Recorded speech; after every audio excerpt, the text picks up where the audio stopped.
महत्वपूर्ण वचन है, बहुत ही महत्वपूर्ण वचन है, क्योंकि आज जो हमने सुना था लास्ट टाइम आत्मा, प्राण और शरीर के बारे में, उसके एक स्टेप आगे जाके ये वचन हमें सिखाने वाला है। आज का वचन बहुत ही महत्वपूर्ण है, बहुत ही महत्वपूर्ण, क्योंकि आज के वचन से आपके अंदर न्यूज आने वाली है, आपके अंदर एक बुनियाद डाली जाएगी। क्योंकि जब आप ये समझेंगे तो आप आने वाले दिनों में आप वचन को अच्छी तरह से ग्रहण कर पाओगे। जब पौलुस जब बाकी के प्रचार करता है, बाकी के पत्रियों जब आप पढ़ते हो तो आपको समझ में नहीं आती, क्योंकि आपको ये बेस पता नहीं है। तो आज हम एक स्टेप आगे जाएंगे। ओके, बिना टाइम वेस्ट किए हम स्टार्ट करते हैं। ओके, परमेश्वर 2 मिनट के लिए मैं प्रार्थना करती हूँ। परमेश्वर, मेरे मुख से सिर्फ वही शब्द निकलने दे जो तू चाहता है, जो तू नहीं चाहता है वो शब्द मेरे मुंह से ना निकले। यीशु के नाम से मैं मांगती हूँ, आमेन आमेन आमेन। ओके, ठीक है। आज का जो वचन है, मैंने लास्ट टाइम आपको सिखाया था आत्मा, प्राण और शरीर के बारे में। मैंने कहा था हमारा शरीर, हमारा जो मनुष्य जो है वो 3 पहलू से बनाया गया है, आत्मा, प्राण और शरीर। ठीक है। और मैंने आपको ये भी कहा था कि आपका जो आत्मा है वो मुख्य केंद्र है जो आपके प्राण और शरीर को संभालता है। अगर ये आत्मा परमेश्वर के साथ जुड़ा हुआ है, संगति में है, तो ये अपने आपके प्राण को और शरीर को संभाले रखता है, स्वस्थ रखता है। ठीक है। अब हम आगे जाएंगे और आज का जो हमारा टॉपिक है, आज हम आत्मिक मृत्यु के बारे में सीखने वाले हैं कि आत्मिक मृत्यु, स्पिरिचुअल डेथ मतलब क्या है। ठीक है, क्योंकि अगर ये हमारे गॉस्पल की बुनियाद है। जब हम सुसमाचार देते हैं तो ये बुनियाद है, ये हमें समझ में आनी चाहिए। ओके, तो let's go for it. Okay, ठीक है। इसमें जाने के पहले आज जो विषय है आत्मिक मृत्यु के बारे में, मैं आत्मिक मृत्यु के बारे में सिखाने के पहले कुछ बैकग्राउंड आपको बताना चाहती हूँ। वो बैकग्राउंड आपके लिए बहुत ही महत्वपूर्ण है। तो मैं स्क्रीन शेयर कर रही हूँ, आपको वचन दिखेंगे इसमें। ठीक है। कीर्ति, तुला काय दिसतंय आता? हाँ, आपको बॉडी, सोल एंड स्पिरिट अभी दिख रहा है। ठीक है। आमेन। अभी मैं नेक्स्ट स्लाइड पे जा रही हूँ। मैंने कहा था आपको आत्मा, प्राण और शरीर। दूसरी स्लाइड दिसते खालची? आत्मा, प्राण, आत्मा, प्राण और शरीर। मैंने कहा था आत्मा, प्राण और शरीर को संभालता है। जब आत्मा परमेश्वर के साथ संगति करता है तो परमेश्वर की अगुवाई हमें मिलती है और हम प्राण को और शरीर को वो अगुवाई पहुंचाते हैं। और मैंने कहा था जब भी आपको टेंशन आएंगे, प्रॉब्लम्स आएंगे, एक चीज आपको ध्यान में रखनी है, आपको आत्मा में अपने आप को भरना है। जब आप आत्मा में वचन से अपने आप को भरेंगे, प्रार्थना से भरेंगे, तो आपका जो प्राण है वो स्वस्थ रहेगा। आपका प्राण टेंशन नहीं लेगा, प्रेशर नहीं लेगा, डिप्रेशन में नहीं जाएगा। ओके, और क्योंकि आपका प्राण स्वस्थ है, आपके शरीर में वो इंस्ट्रक्शंस पहुंचाएंगे, शरीर भी आपका स्वस्थ रहेगा। अब ये मेरी बुनियाद की अब शुरुआत हो रही है। ठीक है, हम जाएंगे, हम पढ़ेंगे पहले उत्पत्ति 1:26 से 28 पे पढ़ने वाले हैं।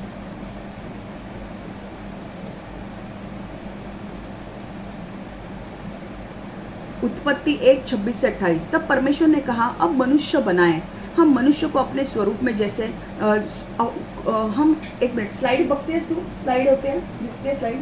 वचन दिसते हैं? Okay, great. जस्ट मुझे 2 मिनट दीजिए, सिर्फ 2 मिनट।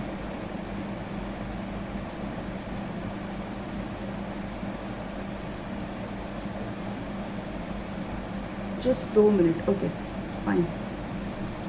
हाँ, अब हम पढ़ेंगे उत्पत्ति 1:26 से 28। अगर आप चाहिए तो आप वचन लिख के ले सकते हैं। तब परमेश्वर ने कहा, अब हम मनुष्य को बनाएं, हम मनुष्य को अपने स्वरूप जैसे बनाएंगे। मनुष्य हमारी तरह होगा, वह समुद्र की सारी मछलियों पर और आकाश के पंछियों पर राज करेगा। वह पृथ्वी के सभी भेड़, जानवरों और छोटे रेंगने वाले जीवों पर राज करेगा। इसलिए परमेश्वर ने मनुष्य को अपने स्वरूप में बनाया। परमेश्वर ने मनुष्य को अपने ही स्वरूप में सृजा। परमेश्वर ने नर और नारी बनाया। परमेश्वर ने उन्हें आशीष दी। परमेश्वर ने उनसे कहा कि तुम्हारी बहुत सी संतान हो, पृथ्वी को भर दो और उस पर राज करो। समुद्र की मछलियां और आकाश के पंछियों पर राज करो। हर एक पृथ्वी की जीव जंतु पर राज करो। ठीक है, आज जो हम आत्मिक मृत्यु के बारे में सीखने वाले हैं, एक चीज हमें यहाँ पर ध्यान रखना है कि हमारा आत्मिक मृत्यु अगर हमको सीखना है तो हमें सबसे पहले शुरुआत में जाना है जहां से आदम और हवा की उत्पत्ति हुई। अब यहाँ पे वचन क्या कहता है, अगर हमको आत्मिक मृत्यु क्या है जानना है तो एक चीज हमको ध्यान में रखनी है कि आत्मिक मृत्यु के बारे में, विषय के बारे में जानने के लिए आत्मिक मृत्यु जब नहीं थी तो कैसा हो रहा था वो हमें जानना है। तब परमेश्वर ने कहा, इसलिए हम उत्पत्ति के बारे में सीखने वाले हैं। अब ये वचन प्लीज ध्यान से सुनो। परमेश्वर ने अब मनुष्य को बनाया, ठीक है, और परमेश्वर ने जब मनुष्य को बनाया, जब आदम की रचना की तो उसे अपने स्वरूप में जैसे बनाया। अपने स्वरूप में मतलब क्या, मतलब अगर सपोजिंग ये पेन है और इस पेन के मुझे 10 कॉपी बनाने हैं तो मैं इस पेन का नक्शा कॉपी करके उस नक्शे को कॉपी करके 10 पेन बनाऊंगी। वैसे ही परमेश्वर ने अपना नक्शा बनाया और उस नक्शे से हमें बनाया। जैसे परमेश्वर दिखता है, परमेश्वर को भी कान है, नाक है, मुंह है, सब है, और परमेश्वर के स्वरूप में मनुष्य को बनाया गया, ठीक है। तो आदम किसी बंदर से आदम नहीं बना है। कुछ लोगों ने, हमने हिस्ट्री में पढ़ा होगा कि हमारी जो सृष्टि है, जब मनुष्य कैसे जन्मा तो वहाँ पे लिखा है, कई लोग मानते हैं कि मनुष्य बंदर के यहाँ से आया। बहुत लोगों ने स्कूल में सीखा होगा, मैंने भी सीखा था। पर एक चीज अब मैं आपको बोलना चाहती हूँ कि मनुष्य बंदर से नहीं आया है, परमेश्वर ने उसे अपने स्वरूप में बनाया है। जैसा परमेश्वर है वैसे उसने हमें बनाया है। आमीन। अब मनुष्य हमारी तरह होगा, वो समुद्र की सारी मछलियों और आकाश के पंछियों पर राज करेगा, वो पृथ्वी की सभी भेड़ जानवरों और छोटे रेंगने वाले जीवों पर राज करेगा। मतलब जब परमेश्वर ने, पहला पॉइंट हमें ये सीखना है कि परमेश्वर ने जब आदम को बनाया तो वो एक मनुष्य बनाया और परमेश्वर के स्वरूप में उसे बनाया, ठीक है। दूसरी चीज हमें ध्यान में रखनी है कि जब आदम को परमेश्वर ने बनाया तो परमेश्वर ने उसे अधिकार दिया कि वो सारी पृथ्वी पर जो चीजें हैं उनके ऊपर राज करे, समुद्र के अंदर जो चीजें हैं उसके ऊपर राज करे, और जो आकाश में उड़ने वाली चीजें हैं उसके ऊपर राज करे। तो मनुष्य 3 चीजों पर राज कर रहा था, आकाश में उड़ने वाली चीजों पर, पृथ्वी पर रेंगने वाली चीजों पर, और समुद्र के नीचे जो भी चीजें थी उस पर मनुष्य राज कर रहा था। तो दूसरा पॉइंट हमें ये देखना है कि मनुष्य के पास अधिकार था। अब तीसरी चीज, परमेश्वर ने मनुष्य को अपने स्वरूप में बनाया और परमेश्वर ने 28वां वचन, परमेश्वर ने उन्हें आशीष दी। कौन सी आशीष दी? परमेश्वर ने उनसे कहा तुम्हें बहुत सी संतानें हो। परमेश्वर ने उन्हें ब्लेस किया, आदम और हवा को, और कहा कि तुम लोग को बहुत सारी संतान तुम्हें हो और पृथ्वी को आप भर दो ताकि और पृथ्वी पर राज करो। तो तीसरी आशीष जो आदम और हवा को मिली वो थी परमेश्वर का आशीष। अब आगे हम पढ़ेंगे उत्पत्ति 2:7 का वचन, ये बहुत ही महत्वपूर्ण है। यहां से हमारा सब चालू होता है। उत्पत्ति 2:7, तब यहोवा परमेश्वर ने पृथ्वी से धूल उठाई और मनुष्य को बनाया। यहोवा ने मनुष्य के नाक में जीवन की सांस फूंकी और मनुष्य को एक जीवित प्राणी बन गया। मनुष्य एक जीवित प्राणी बन गया। अब क्या हुआ? परमेश्वर ने मनुष्य को तो बनाया, पर कैसे बनाया? उसने पृथ्वी पर की जो मिट्टी थी वो मिट्टी ली और आदम को बनाया। अब जब अगर आप आगे भी पढ़ोगे तो लिखा है कि परमेश्वर ने मिट्टी ली और पशु और पक्षियों को भी बनाया मिट्टी से ही, और मिट्टी से ही आदम को बनाया। बट एक चीज हमें जो अलग है वो ये थी कि परमेश्वर ने, यहोवा ने, उस वचन में 7वें वचन में लिखा है, यहोवा ने मनुष्य की नाक में जीवन की सांस फूंकी और मनुष्य को एक जीवित प्राणी बन गया। मतलब जब परमेश्वर ने मिट्टी को उठाया, मिट्टी से मनुष्य को बनाया, आदम को बनाया, पर परमेश्वर के अंदर सांस नहीं थी। और परमेश्वर ने क्या किया? परमेश्वर ने, आदम के अंदर सांस नहीं थी और परमेश्वर ने उसके नाक में फूंका, ऐसे फूंक मारी, और वो फूंक मारने से मनुष्य जीवित हो गया। मतलब वो फूंक, जीवन की सांस फूंकी। जीवन की सांस फूंकी मतलब मनुष्य के अंदर आत्मा का सृजन हुआ। मनुष्य के अंदर आत्मा नहीं था। जब परमेश्वर ने जीवन की सांस को फूंका करके, तब जो आदम जो था, जो शरीर से, मिट्टी से बनाया गया था, जो शरीर शारीरिक था, उसके अंदर आत्मा आ गई। मैंने लास्ट टाइम आपको कहा था मनुष्य 3 भागों से बना है, प्राण, शरीर और आत्मा। जब आदम को बनाया गया था उसे प्राण भी दिया था, उसको शरीर भी दिया था, उसके अंदर उसे मिट्टी से बनाया गया था। अब जब उसके अंदर नाक उसके नाक में जब जीवन की सांस को फूकी तो उसके अंदर आत्मा आ गया, और जब वो आत्मा आ गया तब वो जीवित प्राणी बन गया। ठीक है, अब आगे उत्पत्ति 2 से 15 से मैं पढ़ रही हूँ, 15 से 17 तक। जितना मुझे बैकग्राउंड आपको देना है मैं फास्ट जा रही हूँ क्योंकि ये वचन थोड़ा बड़ा है। ठीक है, यहोवा ने मनुष्य को अदन के बाग में रखा। मनुष्य के काम पेड़ पौधे लगाने और बाग की देखभाल करना था। यहोवा परमेश्वर ने मनुष्य को आज्ञा दी, तुम बगीचे के किसी भी पेड़ से फल खा सकते हो, लेकिन तुम अच्छे और बुरे की जानकारी देने वाले पेड़ का फल नहीं खा सकते। यदि तुम उस पेड़ से फल खाओगे तो तुम मर जाओगे। अब परमेश्वर ने क्या किया? परमेश्वर ने आदम को बनाया, आदम को बगीचे में रखा, और उसका काम क्या था? उसका काम सिर्फ यही था कि वो बगीचे में जाकर उस पेड़ पौधों की रखवाली करे। और तब परमेश्वर ने उसे कहा कि ठीक है, मैंने तुझे बगीचे में रखा है, पर एक पेड़ इस बगीचे के अंदर है जो जो ज्ञान का वृक्ष है। ओके, जो बुरे और अच्छे ज्ञान का वृक्ष है, उस पेड़ से तुम्हें फल नहीं खाना है। और क्योंकि परमेश्वर ने कहा कि अगर तुम इस पेड़ से खाओगे तो तुम मरोगे। आज का हमारा जो मुख्य और कॉन्टेक्स्ट जो है, जो मैं मेन बात करने वाली हूँ, वो मृत्यु के बारे में है। और ये चीज़ आपको ध्यान में रखनी है कि अगर तुम, ये सेंटेंस आप ध्यान में रखो, ओके, वाक्य, कि अगर तुम अच्छे और बुरे की जानकारी देने वाले पेड़ का फल खाओगे तो तुम मर जाओगे। ये चीज़ को आपके दिमाग में रख दो। ठीक है, अब मनुष्य ने पालतू जानवरों, आगे का पहली स्त्री, मनुष्य ने पालतू जानवरों, आकाश के सभी पक्षियों और जंगल के सभी जानवरों का नाम रखा। मनुष्य ने मनुष्य ने अनेक जानवर और पक्षी देखे, लेकिन मनुष्य को कोई ऐसा सहायक नहीं पा सका जो उसके योग्य है। अतः यहोवा परमेश्वर ने मनुष्य को गहरी नींद में सुला दिया, और जब वह सो ही रहा था, यहोवा परमेश्वर ने मनुष्य के शरीर से एक पसली निकाल ली। तब यहोवा ने मनुष्य को उस त्वचा को बंद कर दिया जहाँ से उसने पसली निकाली थी, और यहोवा परमेश्वर ने मनुष्य की पसली से स्त्री की रचना की। तब यहोवा परमेश्वर ने स्त्री को मनुष्य के पास लाया, और मनुष्य ने कहा, अतः हमारे सामने एक व्यक्ति, इसकी हड्डियां मेरी हड्डी से आई, इसका शरीर मेरे शरीर से आया, क्योंकि यह मनुष्य से निकाली गई है, इसलिए मैं इसे स्त्री कहूंगा। इसलिए पुरुष अपने माता पिता को छोड़कर अपनी स्त्री के साथ रहेगा और वे दोनों एक तन हो जाएंगे। मनुष्य उसकी पत्नी बाग में नंगे थे, परंतु वे लज्जित नहीं थे। अब ये एक पॉइंट जानना है आपको। जब परमेश्वर ने आदम को बनाया, आदम को बगीचे में रखा और आदम के पास अधिकार दिया था कि जब मैं जानवरों को तेरे पास लाऊंगा तू उनके नाम रख।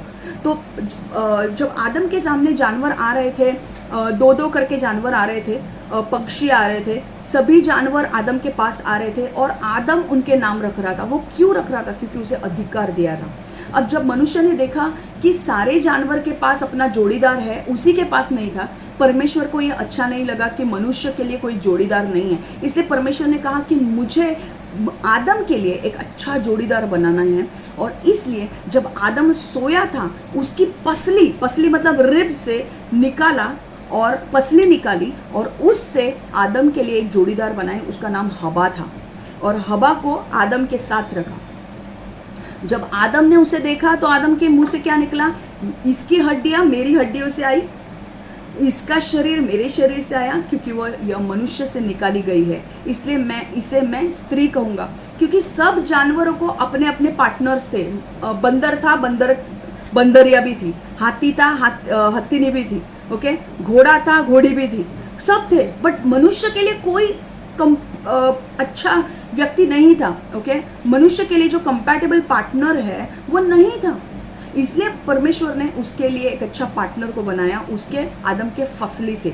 ठीक है, अब इन दोनों को एक बगीचे में रखा और दोनों को कहा कि तुम्हें मैं इस बगीचे में रख रहा हूँ, इस बगीचे की रखवाली करो। और अब जब इस बगीचे में से सिर्फ तुम्हें एक ही चीज करनी है कि वो तुम्हें जो फल मैंने तुम्हें, जो पेड़ मैंने तुम्हें कहा है अच्छे बुरे का ज्ञान देने का, जो पेड़ मैंने कहा है, उस पेड़ से जरा भी फल मत खाओ, क्योंकि अगर तुम उस पेड़ से खाओगे तो तुम मर जाओगे। अब एक चीज ध्यान में रखना, ये मरना किसके बारे में बात कर रहा है? ये कौन से मरने की बात कर रहा है? आदम और हवा जब मरे नहीं थे, जब वो परमेश्वर के साथ थे, तो उनका जीवन कैसा था वो हमें जानने की पहले ज़रूरत है। जब आदम और हवा परमेश्वर के साथ जब वो एक साथ थे, तो ये आपको स्लाइड दिख रही है, इस स्लाइड में देखो, उनका आत्मा परमेश्वर के साथ संगति करता था। ओके, उनका आत्मा परमेश्वर के साथ संगति करता था। फॉर एग्जाम्पल, अगर मैं आपको प्रैक्टिकल उदाहरण देती हूँ, जब हम परमेश्वर की उपस्थिति में बैठते हैं, हम प्रार्थना, मेरा उदाहरण दे रही हूँ जो एक गवाही है, ये उदाहरण आपको समझाने के लिए। मुझे परमेश्वर ने लास्ट कोविड के टाइम पे कहा था कि मेरे घर पे प्रार्थना होती थी, और अचानक से परमेश्वर ने मुझे कहा कि आज के बाद तू घर पे प्रार्थना नहीं करेगी। और मैंने कहा फिर मैं क्या करूँ? और परमेश्वर ने मुझे कहा कि तुझे एक हॉल में जाना है और हॉल में तुझे प्रार्थना करनी है। और मैंने कहा परमेश्वर से ठीक है, पर मुझे आगे बता कि मुझे कहाँ जाना है। और मैं प्रार्थना करने के लिए बैठी, और परमेश्वर ने मुझे एक हॉल दिखाया, जिस हॉल में अब हम संगति करते हैं। और उस हॉल का नाम मुझे दिखाया, और एक व्यक्ति मुझे दिखाई, और मुझे परमेश्वर ने कहा कि तुझे इस व्यक्ति से मिलना है और तुझे ये हॉल लेना है। और जब मैंने कहा कि ठीक है परमेश्वर, तूने मुझे जैसे कहा है वैसे मैं करूंगी, तो अब क्या हुआ, मैं परमेश्वर के उपस्थिति में बैठी, मैं परमेश्वर के साथ संगति कर रही थी, और परमेश्वर की अगुवाई मुझे मिली। अगर आप चार्ट में देख रहे हो तो आपको दिख रहा है अगुवाई परमेश्वर की मेरे आत्मा को मिली, क्योंकि मैं उसके साथ संगति कर रही थी। और जब मुझे अगुवाई मिली कि मुझे उस हॉल में जाना है, मेरे प्राण को मेरे आत्मा ने बताया कि तुझे समाज मंदिर हॉल में जाना है और तुझे इस व्यक्ति से मिलना है। जब प्राण को ये इंस्ट्रक्शंस मिले कि ये मुझे करना है, तो उसने शरीर को पहुंचाए, और मेरा शरीर उठ के उस हॉल के जो व्यक्ति था अंकित को मैं मिली, और उससे मैंने बात की और हमें वो हॉल मिल गया। इसका मतलब क्या, मेरा प्राण, मेरा आत्मा जब परमेश्वर के साथ संगति करता है, परमेश्वर की अगुवाई मुझे मिलती है। इसलिए मैं आपको बोलती हूँ कि आत्मा को खिलाना बहुत जरूरी है। अगर आप आपके आत्मा को नहीं खिलाओगे, अगर आप आपके आत्मा को नहीं खिलाओगे, तो ध्यान में रखना, आपको बहुत से प्रॉब्लम्स आ सकते हैं, क्योंकि आपका प्राण कमजोर है, आपका प्राण बहुत कमजोर है। आपका प्राण जब प्रॉब्लम्स आएंगे तो नहीं ठहर पाएंगे। परमेश्वर ने कहा, जो मेरी बातें सुनकर उस वचन के ऊपर कार्य करता है, वो ऐसा मनुष्य है जिसने अपना घर चट्टान पे बनाया है। कितनी भी आंधी तूफान आए, वो घर स्थिर रहेगा, क्योंकि वो चट्टान में बनाया हुआ घर है। अगर मैंने, मतलब उसने आत्मा के ऊपर, मतलब आत्मा को मैं बना रही हूँ और मेरे आत्मा को एक चट्टान की तरह बना रही हूँ कि वो स्थिर रहेगा, कितनी भी चीजें आई वो हिलेगा नहीं। और अगर परमेश्वर कहता है, अगर आपका आत्मा वीक है, तो अगर आपके वचन आपके आत्मा में नहीं गए, परमेश्वर के साथ आप संगति नहीं करते हो, तो आप एक ऐसे व्यक्ति हो जिसने अपना घर रेत के बालू के ऊपर बनाया है। जब आंधी आएगी, तूफान आएगी, वो बालू क्या होती है, बिखर जाती है और घर टूट जाएगा। इसलिए जब मैं बोल रही हूँ कि आप, मैं वचन सिखा रही हूँ, ध्यान से सुनो ये वचन, ये आपके जीवन में काम करने वाला वचन है। अगर अभी आपको नहीं समझ में आ रहा है, कोई बात नहीं, मैं धीरे धीरे एक्सप्लेन करने वाली हूँ कि मैं क्या समझा रही हूँ, तो ये चीज ध्यान में रखिए। अब मैंने कहा,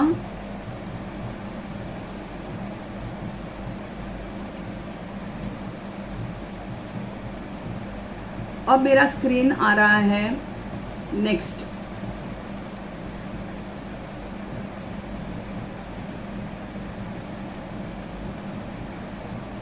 ठीक है, अब जब मृत्यु आई, ओके, अब परमेश्वर के साथ तो ये आदम और हवा सब संगति में थे, सब कुछ वो लोग कर रहे थे, ठीक है, सब अच्छा चल रहा था। अब हम देखेंगे कि आगे क्या होता है। अब हम मृत्यु के बारे में जानेंगे। हमने बैकग्राउंड तो ले लिया आदम और हवा को। अब हमने बैकग्राउंड क्या सीखा, बैकग्राउंड में थोड़े पॉइंट सीखे। आदम और हवा को परमेश्वर के स्वरूप में बनाया गया था, उनको अधिकार दिया गया था, उन्हें परमेश्वर ने आशीषित किया था। आदम और हवा को परमेश्वर ने अपने पृथ्वी के धूल से बनाया था। आदम को, हवा को नहीं, धूल से बनाया था और मिट्टी से बनाया था, और उसमें उनकी सांस को फूका था। और सांस मतलब उसके अंदर आत्मा आया, आदम के अंदर। और वो लोग, एक चीज ध्यान में रखिए, एक चीज मैंने आपको बताई नहीं, कि जब आदम और हवा को परमेश्वर ने बनाया तो वो दोनों ही नंगे थे, ओके। जब उनके ऊपर कपड़े नहीं थे, वो दोनों नंगे थे, बट फिर भी वो जब एक दूसरे को देखते थे उन्हें शर्म नहीं आती थी। क्यों? क्यों उन्हें शर्म नहीं आती थी? अगर हम किसी नंगे व्यक्ति को देखेंगे तो हमें शर्म आएगी, हमारे आंखें हम बंद कर लेंगे, पर उन्हें शर्म नहीं थी। क्यों? अब ये चीज जानो क्यों। क्योंकि परमेश्वर ने जब आदम और हवा को बनाया था, उसने अपना आत्मा, परमेश्वर ने अपने स्वरूप में आदम को बनाया, तो परमेश्वर ने अपना आत्मा उसे दिया था। तो परमेश्वर जैसे पवित्र है, वो जो आत्मा जो आदम के अंदर था वो पवित्र था, मतलब उसके अंदर कोई पाप नहीं था, कोई छल नहीं था, कोई कपट नहीं था, वो एक क्लीन आत्मा था। ठीक है। और परमेश्वर, मैंने कहा था परमेश्वर एक आत्मिक व्यक्ति है। ठीक है। जो यूहन्ना 4:24 कहता है परमेश्वर एक आत्मा है। इसलिए मैंने लास्ट टाइम भी कहा था, पर क्योंकि परमेश्वर एक आत्मा है, परमेश्वर ने मनुष्य को भी आत्मा दिया है ताकि परमेश्वर मनुष्य के साथ संगति कर सके। जब परमेश्वर ने आदम को बनाया, हवा को बनाया, तो उनके अंदर आत्मा को दिया था। क्यों दिया था? क्योंकि वो परमेश्वर के साथ बात कर सके। जब परमेश्वर शरीर में नहीं आता था उनके साथ बात करने के लिए, वो आत्मा में आता था, इसलिए आदम और हवा आत्मा में परमेश्वर के साथ संगति करते थे। वो उसके साथ चलते थे बाग में, उसके साथ घूमते थे, उसके साथ बातें करते थे। अब एक चीज ध्यान में रखो, जब परमेश्वर ने आदम और हवा को बनाया तो उनको अब परमेश्वर ने महिमा से ढक दिया था। ओके। ये चीज बहुत सारे लोगों को समझ में नहीं आती कि यार जब आदम और हवा नंगे थे तो उन दोनों को शर्म क्यों नहीं आ रही थी?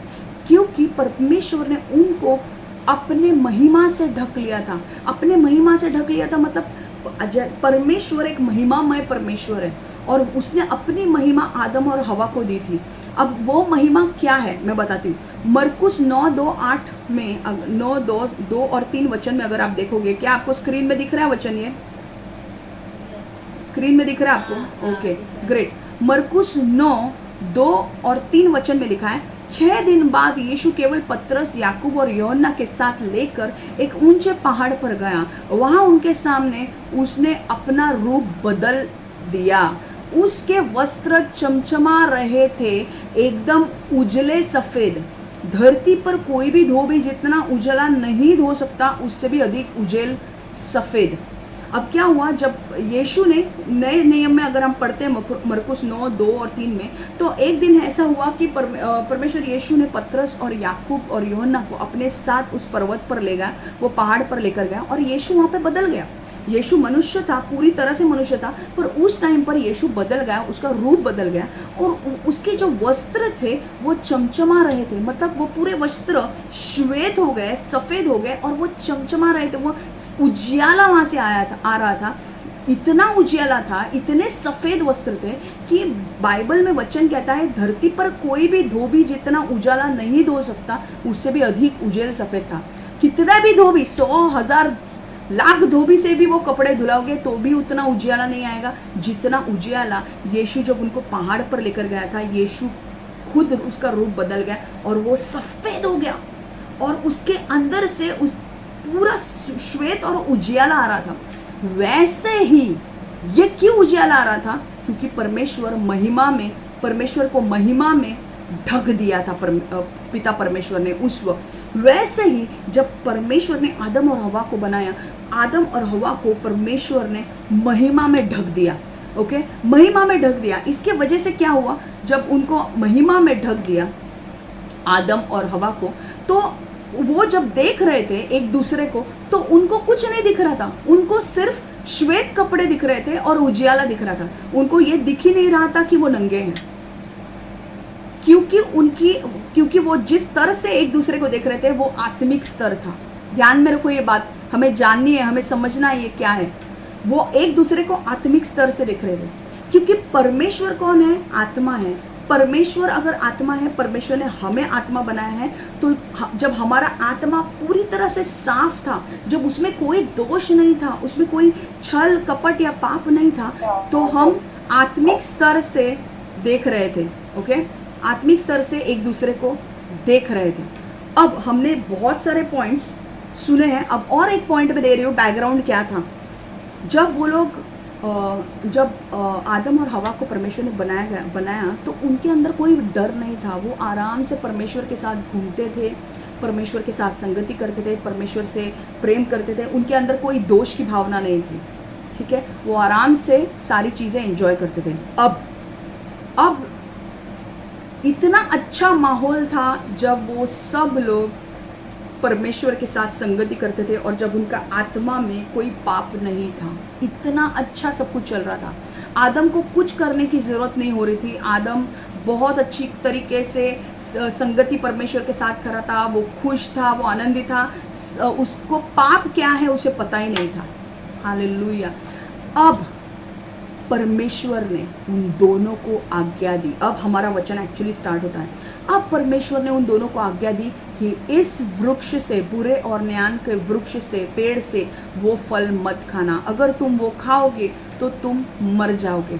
अब ये मरना क्या है, एक चीज ध्यान में रखना। आदम और हवा ने, जब परमेश्वर ने तो क्लियर उनको बता दिया था कि तुम्हें पाप वो फल खाना नहीं है, अगर तुम खाओगे तुम मर जाओगे। पर आदम और हवा ने परमेश्वर की बात नहीं मानी। उन्होंने परमेश्वर की बात नहीं मानी।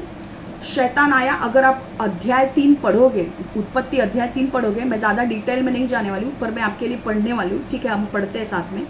अध्याय 3 मैंने एक्चुअली अध्याय 3 नहीं खोला है क्योंकि मैं थोड़ा आपको ऊपर से ही बोल दूंगी क्योंकि बहुत टाइम जाएगा।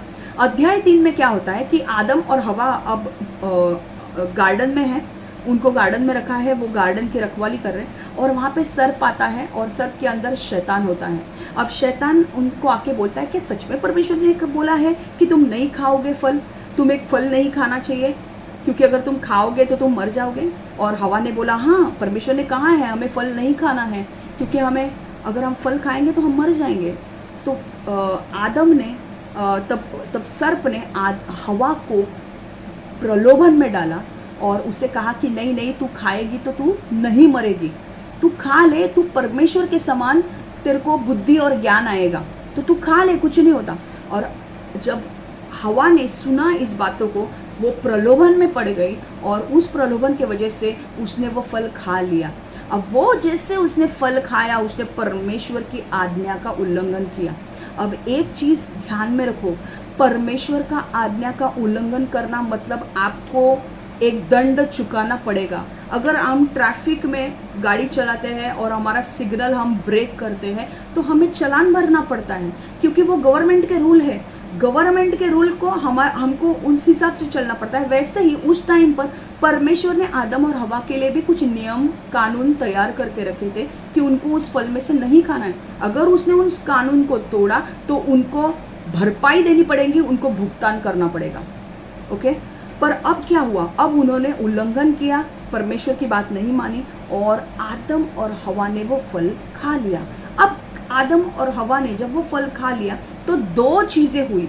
एक तो पाप की शुरुआत वहां से हुई। तब तक पृथ्वी पर कोई पाप नहीं था। परमेश्वर ने उनको इतने अच्छा सब कुछ दिया था, उन्हें कोई मेहनत करने की जरूरत नहीं थी। फल अपने आप लगते थे, पानी नीचे से आता था ऊपर। आपको पता है तब बारिश भी नहीं होती थी। आदम और हवा को मेहनत भी नहीं करनी पड़ती थी। आदम को पता है पानी नीचे से आता था, ग्राउंड को भिगाता था, पेड़ पौधे फल लगते थे और अच्छे फल आते थे और वो उसमें से खा सकते थे। आदम जरा भी मेहनत नहीं करता था।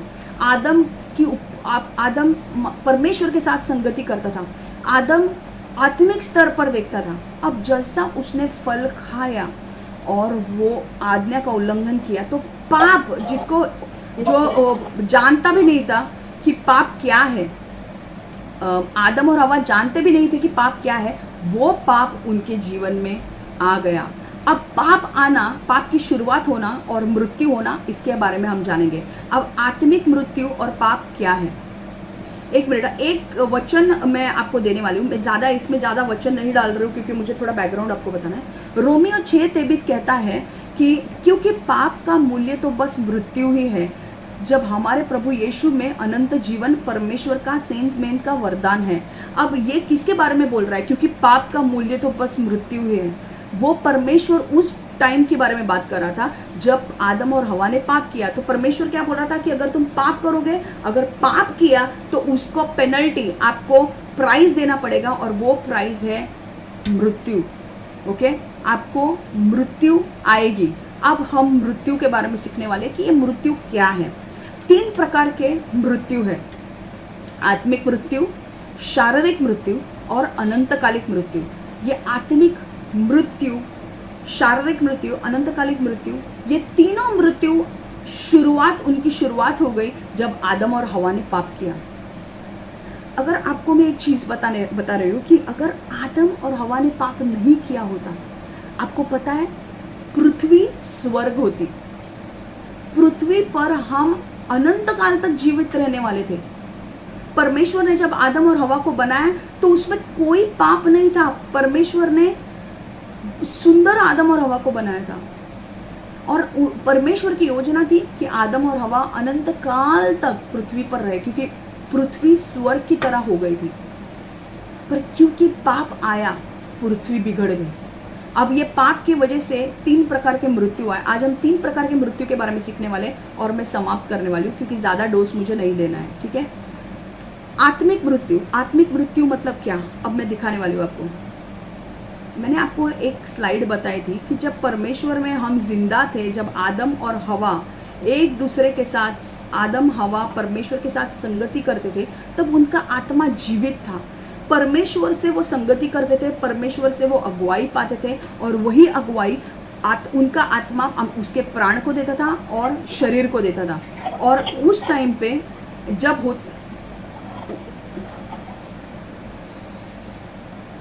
वो प्राण को उनकी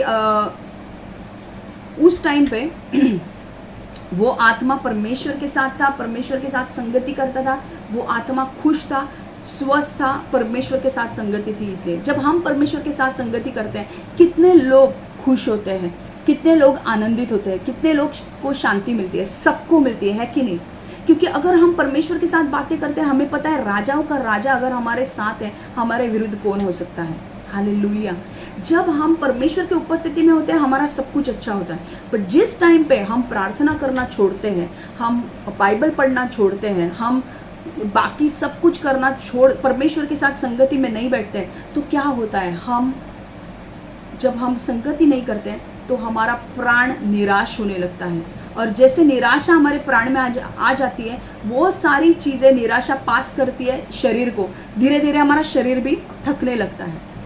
अब इस टाइम तक आदम और हवा परमेश्वर के साथ संगति कर रहे थे, वो बहुत खुश थे। जैसे उन्होंने पाप किया, क्या हुआ मैं बता रही हूँ। जैसे उन्होंने पाप किया, मृत्यु आई, मृत्यु उनके आत्मा में आई। अब ये चीज क्या है, एक चीज ध्यान में रखना। अब मैं ये स्लाइड थोड़ा बाद में बताऊंगी आपको, पर इसके पहले हम यहाँ पे जाएंगे। आत्मिक मृत्यु, आत्मिक मृत्यु मतलब क्या, आत्मा का परमेश्वर से जुदा होना, आत्मा का परमेश्वर के संगति से जुदा होना, आत्मा का परमेश्वर से जुदा होना। मैं बार बार रिपीट कर रही हूँ ताकि आपके अंदर जाए। शारीरिक मृत्यु मतलब आत्मा का शरीर से जुदा होना, आत्मा का शरीर से जुदा होना। अनंतकालिक मृत्यु मतलब आत्मा का परमेश्वर से जुदा होना और नरक की आग में डाल दिया जाना। अब एक चीज ध्यान में रखो, अब शारीरिक मृत्यु के बारे में हम जानेंगे। जब ये चीज हम जानेंगे तब हमें पता चलता है कि जो लोग यीशु में नहीं हैं उनका जीवन कैसा होता है, ठीक है। अब हम जब परमेश्वर ने, मैंने आपको बताया था कि आदम को जब परमेश्वर ने बनाया, परमेश्वर ने आदम के नाक में सांस को फूका, ऐसे फूका, और जब नाक में उसके सांस को फूका तो आदम के अंदर आत्मा आ गई, परमेश्वर की आत्मा। ओके, परमेश्वर ने उसे आत्मा दिया और वो आत्मा पूरा क्लीन था, उसमें कोई पाप नहीं था। अब जब जब आदम के अंदर वो आत्मा आ गई तो 2 चीजें उस आत्मा में थे, क्योंकि वो आत्मा कहाँ से आई, वो आत्मा आई परमेश्वर की ओर से। तो वो आत्मा में 2 चीजें थी। एक चीज, परमेश्वर का स्वभाव उस आत्मा के अंदर था। दूसरी चीज, परमेश्वर का जीवन उस आत्मा में था। अब परमेश्वर का स्वभाव क्या है, परमेश्वर का स्वभाव मतलब परमेश्वर के अंदर कोई पाप नहीं है। परमेश्वर क्या कभी पाप कर सकता है, बिल्कुल नहीं। क्या परमेश्वर कभी गलत काम कर सकता है, कभी नहीं। वही आत्मा परमेश्वर ने हमें दिया था, हमारा आत्मा साफ सुथरा था, उसमें कोई दाग नहीं था, हमारा आत्मा में कोई पाप नहीं था, बहुत ही क्लीन था आत्मा। ओके, परमेश्वर का आत्मा जैसे क्लीन है, जैसे पवित्र है, वैसे हमारा आत्मा था। इसलिए हम सारी चीजें आत्मिक स्तर पर देखते थे, क्योंकि परमेश्वर एक आत्मा है, परमेश्वर ने अपना आत्मा हमें दिया है, इसलिए हम भी आत्मिक स्तर पर सारी चीजें, आदम और हवा आत्मिक स्तर पर सारी चीजें देखते थे। दूसरी चीज, परमेश्वर का जीवन आदम के अंदर था। इसका मतलब क्या है कि परमेश्वर ने अपना जीवन, परमेश्वर कैसा है? अनंतकालिक जीने वाला परमेश्वर है। परमेश्वर क्या कभी मर सकता है? बिल्कुल नहीं। परमेश्वर की शुरुआत आज से हुई है? कभी नहीं। परमेश्वर अनंतकालिक परमेश्वर है। इसका मतलब परमेश्वर शुरुआत से है और उसका कभी अंत नहीं होने वाला है। और वो परमेश्वर का आत्मा ऐसे है जो अनंत काल का परमेश्वर है। अगर वो आत्मा परमेश्वर ने हमें दिया, मतलब मनुष्य को आदम और हवा में दिया, तो इसका मतलब आदम और हवा कभी मरने वाले नहीं थे, कभी मरने वाले नहीं थे। आपको मैंने थोड़े टाइम पहले भी बोला था कि अगर आदम और हवा ने पाप नहीं किया होता तो हम उसके वंशज, हम पृथ्वी पर सालों साल रहने वाले थे, हम कभी मरने वाले नहीं थे।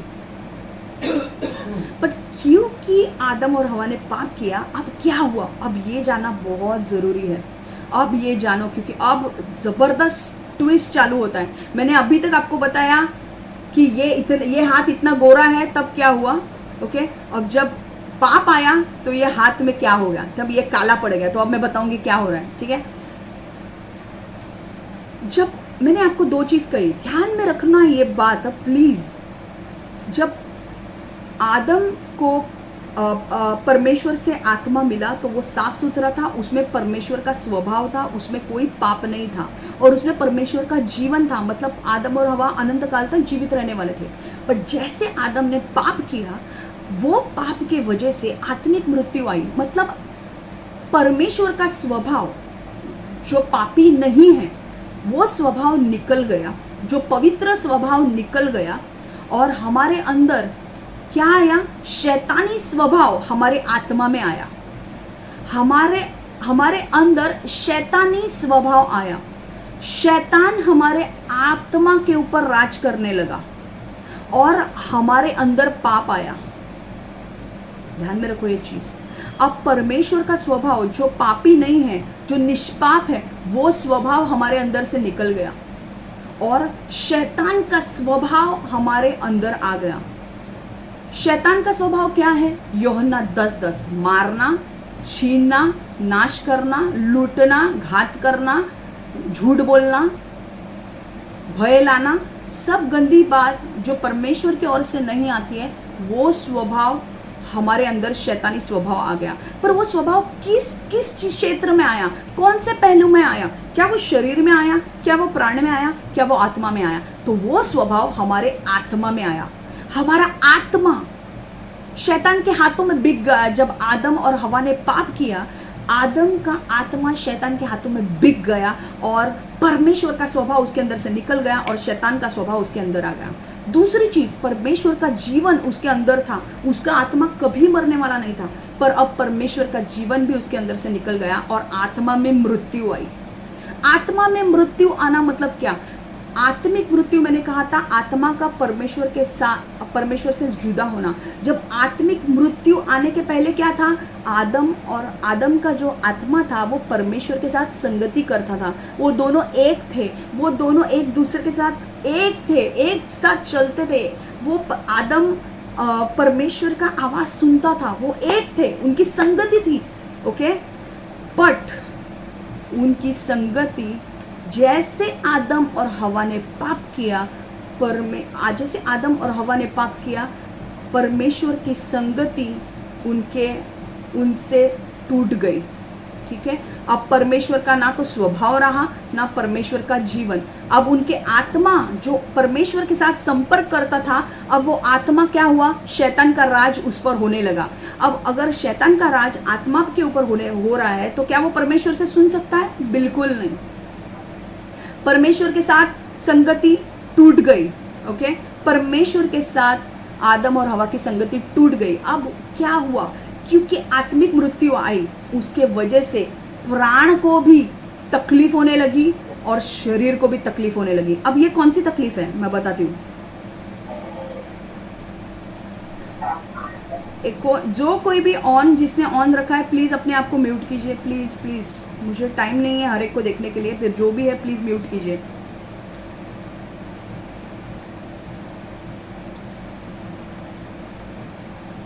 ओके,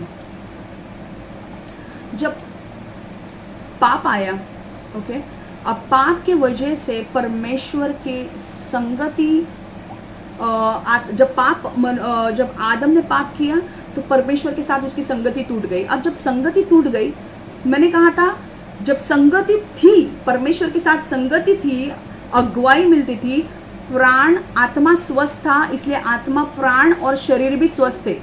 ओके, पर क्योंकि संगति टूट गई तो क्या हुआ। अब ये देखो स्लाइड, क्या दिख रहा है स्लाइड आपको?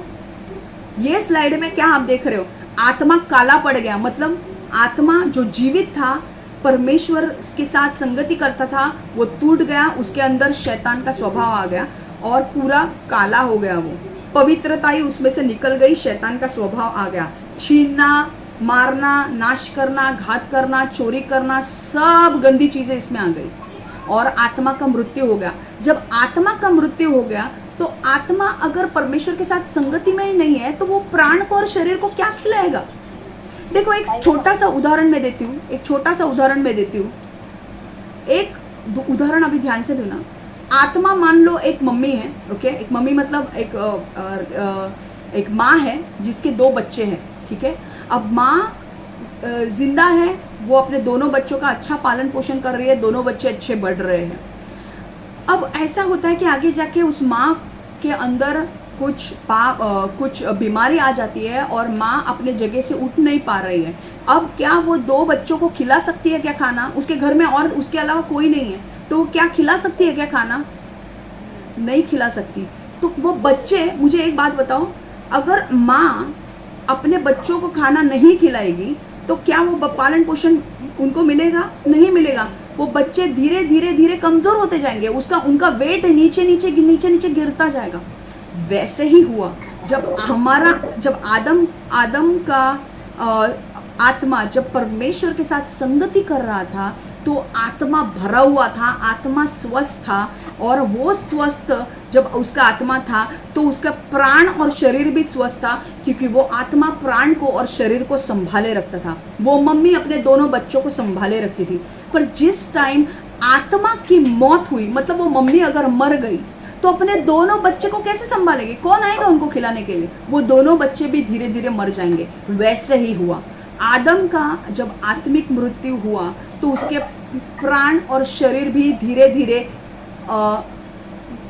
धीरे कमजोर होते गए। उनको पोषण जो परमेश्वर की ओर से मिलता था वो आत्मा के अंदर नहीं आता था, आत्मा प्राण को वो पोषण नहीं दे पाता था और शरीर को भी नहीं। और इसलिए क्या, शैतानी स्वभाव ने प्राण के ऊपर भी राज लेना चालू किया और शरीर के ऊपर भी। अब इसके वजह से क्या हुआ, आत्मिक मृत्यु के वजह से क्योंकि आत्मा का मृत्यु हुआ, हमारे शरीर भी जो अनंत काल तक जीवित रहने वाले थे, अगर आदम और हवा पाप नहीं करते, ओके, तो हमारे शरीर अनंत काल तक जीवित रहते। शायद से कितने साल, मिलियन ईयर्स, जब तक ये पृथ्वी दूसरी नहीं बनती, शायद परमेश्वर दूसरी पृथ्वी बनाता भी नहीं। आगे अगर आप प्रकटीकरण में पढ़ोगे, मैं प्रकटीकरण में जाने वाली नहीं हूँ, पर मैं एक चीज बोल रही हूँ। प्रकटीकरण में ऐसा लिखा है कि आगे जाके, अब ये पृथ्वी इतनी खराब हो चुकी है, आगे जाके परमेश्वर एक नई पृथ्वी, नई सृष्टि, नई पृथ्वी बनाने वाला है। ओके, अगर ये पाप, क्योंकि पाप पृथ्वी पर है, अगर ये पाप ही नहीं आता तो नई पृथ्वी भी बनाने की जरूरत नहीं पड़ती, क्योंकि पृथ्वी ही स्वर्ग होता। पर क्योंकि आत्मा में पाप हुआ, आत्मा में मृत्यु आई, तो शैतान ने आत्मा के ऊपर राज करना चालू किया और धीरे धीरे उसने प्राण के ऊपर भी राज करना चालू किया शैतान ने, और शरीर पे। हमारा शरीर अनंत काल तक जीवित रहने वाला था, बट क्योंकि आत्मिक मृत्यु आई, वो मृत्यु शरीर में भी पहुंची, वो मृत्यु प्राण में भी पहुंची, और शरीर जो हमारा अनंत काल तक जीवित रहने वाला था वो मर गया। इसका मतलब क्या हुआ? इसका मतलब ये कि शरीर में शारीरिक मृत्यु आई। शरीर में शारीरिक मृत्यु आई मतलब हम कभी मरने वाले नहीं थे और क्योंकि आत्मिक मृत्यु आई, शरीर में भी मृत्यु आई। मतलब सारे लोग जो अभी मर रहे हैं वो उसी का, आदम और हवा ने किए हुए पाप का परिणाम हम भोग रहे हैं।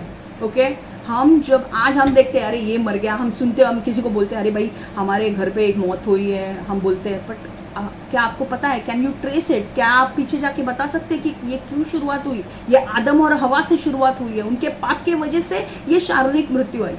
आज कोविड की वजह से बहुत सारे लोग मर रहे हैं, डरने की जरूरत नहीं, हमारे पास यीशु का लहू है, हालेलुया। ये मृत्यु होने ही नहीं वाली थी। तो दूसरा चीज मैंने क्या बताया, आत्मिक मृत्यु। आत्मिक मृत्यु मतलब परमेश्वर के साथ संगति टूटना। अभी देखो ये जो स्क्रीन है इसमें आप देख सकते हो, आत्मा मेरा मृत्यु पाया है, प्राण भी मृत्यु और शरीर भी मृत्यु।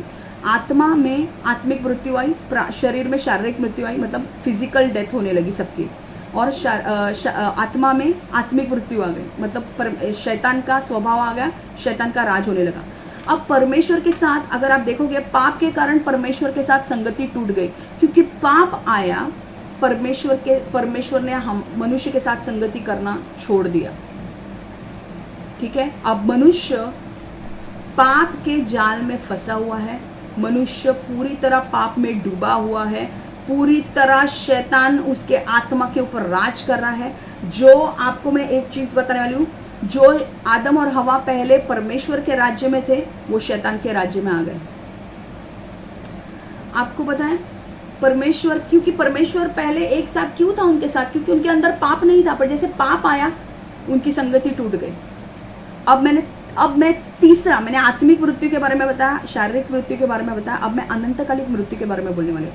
ये अनंतकालिक मृत्यु मतलब क्या है, जब आप मरते हो, ठीक है, हम सब लोग एक ना एक दिन मरेंगे, ठीक है। कितने साल पुरानी की गई गलती का परिणाम हम हमारे शरीर में भोग रहे हैं कि हम आज भी मरेंगे, हम अनंत काल तक जीवित नहीं रहने वाले। तो जब हम मरेंगे, मैंने कहा हमारा आत्मा हमेशा जिंदा रहता है, हमारा आत्मा जिंदा रहेगा, पर मैंने कहा आत्मा, अगर आपने यीशु को नहीं माना है तो परमेश्वर से जुदा होकर वो नरक की आग में डाल दिया जाएगा। इसलिए दोस्तों ये सबसे महत्वपूर्ण बात है कि हम लोगों को सुसमाचार सुनाएं, क्योंकि जो लोगों ने यीशु के ऊपर विश्वास नहीं किया है, वो शैतान, उनके आत्मा के ऊपर शैतान का कब्जा है। कई बार जब आप सुसमाचार लोगों को बताने जाते हो, लोग सुसमाचार नहीं सुनते हैं, वो उनके दिल दिमाग के ऊपर शैतान हावी करता है, क्योंकि वो उसके राज्य में है। क्या आप समझ में आ रहा है आपको?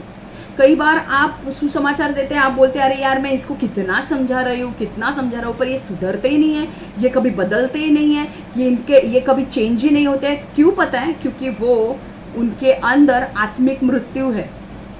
ओके, शैतान ने उनके आत्मा के ऊपर कब्जा किया है, शैतान ने उनके शरीर के ऊपर कब्जा किया है, शैतान ने उनके प्राण के ऊपर कब्जा किया है। हम जब उनसे बात करते हैं, हम उनको थोड़ी देर के लिए वो ये होते हैं, बट उसके बाद शैतान आके कब्जा कर लेता है, क्योंकि वो शैतान के राज्य के हैं। शैतान उनके आत्मा के ऊपर राज्य कर रहा है। क्यों ऐसा हो रहा है? क्योंकि हम, आदम ने जो पाप किया, आदम का जो पाप है वो वंशावली के नीचे आया। हम आदम की वंशावली है, हमारे अंदर वो आदम का पाप चल रहा है। जो हमारे अंदर आदम का पाप अभी भी चल रहा है। और जब मनुष्य कोई जन्म लेता है, एक बच्चा अगर नया जन्म भी लेता है, उसके अंदर पापी स्वभाव आ जाता है। क्यों? कोई उसको सिखाता है? कोई सिखाता नहीं है। वो पापी स्वभाव आदम से पास डाउन हुआ है, वो नीचे आया है, वंशावली से नीचे आया है। क्या हम जब जन्म लेते हैं तभी हम पापी हो जाते हैं? हमने एक पाप भी नहीं किया है। जब हमारा जन्म हुआ, जब क्षमा का जन्म हुआ, क्षमा हो गई पापी। क्यों? परमेश्वर के नजर में क्षमा हो गई पापी। क्यों? क्या क्षमा ने पाप किया? वो मतलब बच्ची है, उसको पाप क्या है पता नहीं, बट क्योंकि आदम और हवा ने पाप किया और हम उनके वंशज है, हमारे अंदर वो पाप आया। तो पाप एक यूनिवर्सल प्रॉब्लम है, मतलब सबका आप दुनिया में किधर भी जाओ, अमेरिका, इधर उधर, सबके अंदर पाप है। अगर पाप एक यूनिवर्सल प्रॉब्लम है, मतलब सबका प्रॉब्लम है, तो उसका सल्यूशन भी एक ही है। सबके लिए सल्यूशन भी एक ही है, उसके लिए समाधान भी एक ही है, और वो समाधान के बारे में मैं अगले रविवार सिखाने वाली हूँ। पर आज मैं आपसे थोड़ी बातें करने वाली हूँ। अब मुझे 2 मिनट के लिए आपको सिर्फ देखना है।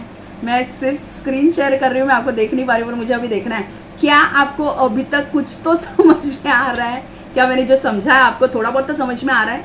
ये थोड़ा बहुत समझ में आ रहा है कि नहीं? हाथ भी उठाओ यार, रेज योर हैंड, हाथ ऐसा वैसा करो। ये तो सब टाटा ही कर रहे मेरे को, जा भाई जा। कुछ लोग मेरे को टाटा कर रहे भाई, बहुत सीखा है तूने, अभी जा। बहुत आदम और हवा तूने किया, क्षमा हमारे दिमाग के ऊपर जाने लगा है। ए प्लीज प्लीज, मैं सीरियसली पूछ रही हूँ, ओके?